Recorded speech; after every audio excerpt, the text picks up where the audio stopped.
Hello বন্ধুরা, বাংলা নিউজে আপনাকে স্বাগত। শুরুতে সংবাদের শিরোনাম, পরে বিস্তারিত জানিয়ে দেব আমাদের হাতে থাকা সর্বশেষ গুরুত্বপূর্ণ আপডেট বাংলা সংবাদ। এদিকে আওয়ামী স্টাইলের কোনো নির্বাচন জনগণ হতে দেবে না বললেন রফিকুল ইসলাম খান।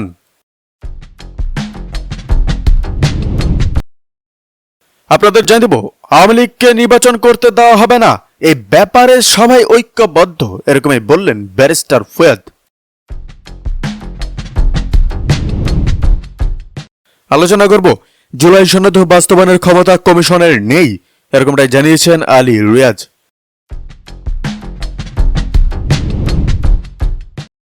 বিস্তারিত আলোচনা করব রাজনৈতিক চাপে এনসিপিকে শাপলা দিতে সাহস পাচ্ছে না ইসি, বলেন সার্জিস আলম।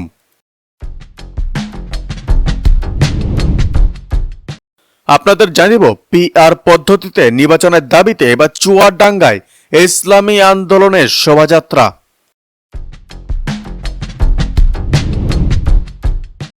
আলোচনা করব এনসিপি গণ অধিকার পরিষদ মিলে আসছে নতুন রাজনৈতিক দল। এদিকে পূজা মণ্ডপে ভাঙচুরের ঘটনায় তাৎক্ষণিক ব্যবস্থা নেওয়া হচ্ছে, বলেন আইজিপি।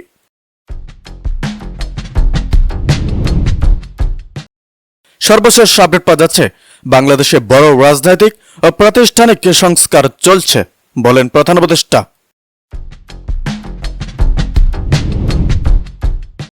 এদিকে জুলাই আন্দোলনের দাবির মধ্যে কি পিআর ছিল, প্রশ্ন এবার বিএনপির নজরুল ইসলাম খানের।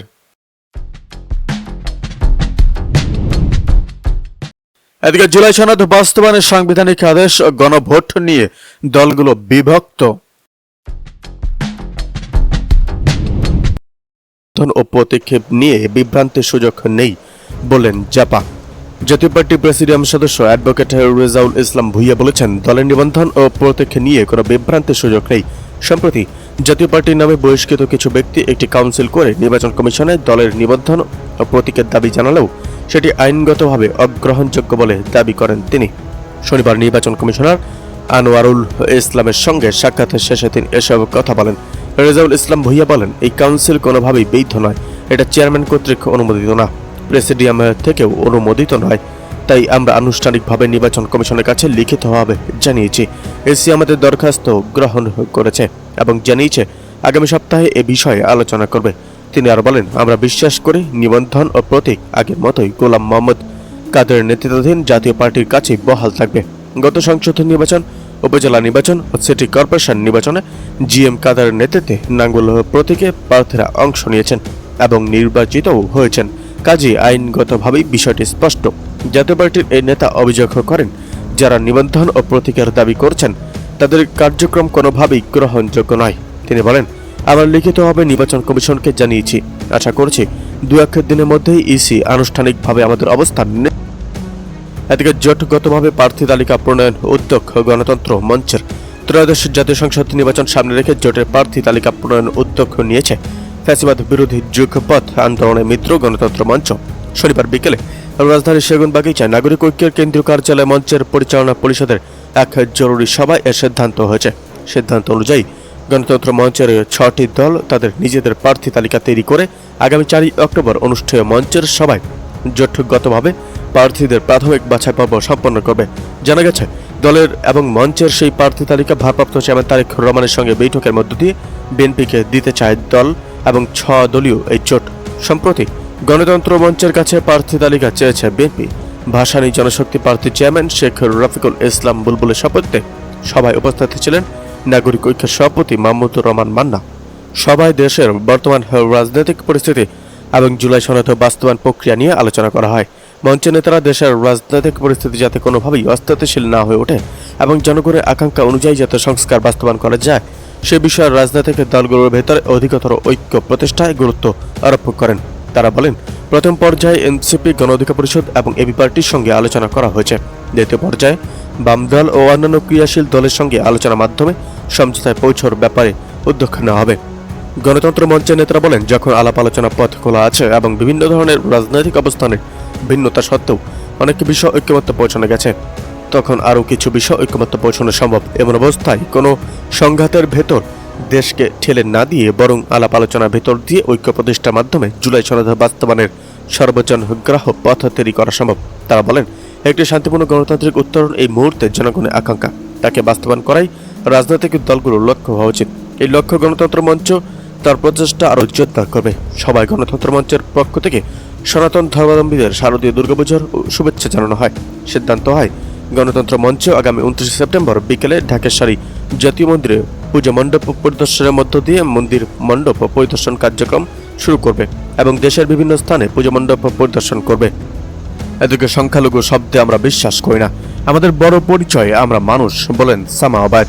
বিএনপির কেন্দ্রীয় কমিটির সাংগঠনিক সম্পাদক সামা ওবায়দ ইসলাম রিঙ্কু বলেছেন, ধর্ম, বর্ণ ও দল কোনো ভেদাভেদে আমরা কখনো দেখি না। আমরা সংখ্যালঘু শব্দে বিশ্বাস করি না, আমাদের বড় পরিচয় আমরা মানুষ, আমরা এই মাটির সন্তান। আমাদের সমানভাবে বাঁচার এবং সম্মানের অধিকার আছে, মর্যাদা ও কথা বলার অধিকার আছে। আজ বুধবার বিকেলে নিজ নির্বাচনী এলাকা ফরিদপুরের সাতলা উপজেলার মাজারাদিয়া ইউনিয়নের কাকদি পূজা মণ্ডপ পরিদর্শনকালে এসব কথা বলেন তিনি। সামাবাদ বলেন, নতুন বাংলাদেশে আমরা সবাই যেন ঐক্যবদ্ধ থাকতে পারি, সেই চেষ্টা অব্যাহত রাখতে হবে। উন্নয়ন, কর্মসংস্থান, ব্যবসা বাণিজ্য, খাদ্য সংস্থা এবং স্বাস্থ্য, শিক্ষা ও নিরাপত্তা সহ সবকিছু যদি আমাদের নিশ্চিত করতে হয় তাহলে আমাদের ঐক্যবদ্ধ হবে, গণতন্ত্রের পথে হাঁটতে হবে। তিনি বলেন, অনেক বছরও বাংলাদেশের মানুষ ভোট দিতে পারেনি, নারী পুরুষ কেউ ভোট দিতে পারেনি। আগামী দিনে একটি সুষ্ঠু নিরপেক্ষ নির্বাচন হবে, সেই নির্বাচনে সবাই যাতে ভোট দিতে পারে সেই ব্যবস্থা করতে হবে। এদিকে প্রধান উপদেষ্টার বক্তব্য জনমনে প্রশ্ন তুলেছে, বলেন রুহুল কবির রিজভী। নিউ ইয়র্কে একটি গণমাধ্যমের সঙ্গে সাক্ষাৎকারে প্রধান উপদেষ্টা অধ্যাপক মোহাম্মদ ইউনূসের বক্তব্যের প্রসঙ্গ টেনে বিএনপি সিনিয়র যুগ্ম মহাসচিব রুহুল কবির রিজভী বলেছেন, তার বক্তব্য নিয়ে মানুষের মনে প্রশ্ন উঠেছে। বুধবার দুপুরে রাজধানী শেরেবাংলা নগরে বিএনপির প্রতিষ্ঠাতা শহীদ রাষ্ট্রপতি জিয়াউর রহমানের মাজার প্রসঙ্গে মাছের পোনা ছাড়ার পর সাংবাদিকদের সঙ্গে আলাপকালে তিনি একথা বলেন। জাতিসংঘ সাধারণ অধিবেশনের ফাঁকে জিটিওর সাংবাদিক মেহেদী হাসানকে দেওয়া এক সাক্ষাৎকারে প্রধান উপদেষ্টা বলেন, এমন মানুষও রয়েছেন যারা বলছেন আপনি 5 বছর থাকুন, 10 বছর থাকুন, 50 বছর থাকুন। সুতরাং মানুষ নানা ধরনের কথাই বলে। তারা বলে নির্বাচনের দরকার কি, আর নির্বাচন দরকার? প্রসঙ্গটি টেনে রিজভী বলেন, তিনি অর্থাৎ প্রধান উপদেষ্টা বলেছেন অনেকে তাকে 5 বছর ক্ষমতায় থাকার পরামর্শ দিয়েছেন। এ ধরনের বক্তব্য দিয়ে আসলে তিনি কি বার্তা দিচ্ছেন সেটি এখন জনমনে সংশয় তৈরি করেছে। প্রধান উপদেষ্টা কতদিন ক্ষমতায় থাকবেন তা জনগণের আকাঙ্ক্ষার উপর নির্ভর করবে জানিয়ে রিজভী বলেন, নির্বাচন নিয়ে যখন অনিশ্চয়তা বিরাজ করছিল সেই সময় তিনি ফেব্রুয়ারিতে নির্বাচনের বিষয়টি নিশ্চিত করেন। অথচ এখন ক্ষমতায় থাকার বিষয় দেওয়া বক্তব্য মানুষের মধ্যে আরও অনিশ্চয়তা সৃষ্টি করছে।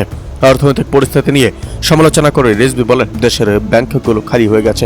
ভেবেছিলাম প্রধান উপদেষ্টার দেশ বিদেশে নানা যোগাযোগ রয়েছে, সেখান থেকে অর্থনৈতিক সহায়তা আসবে, কিন্তু গত 1 বছরে কোনো ঋণ বা সহায়তা আসেনি, ফলে ব্যাংকগুলো কার্যত শূন্য হয়ে পড়ছে।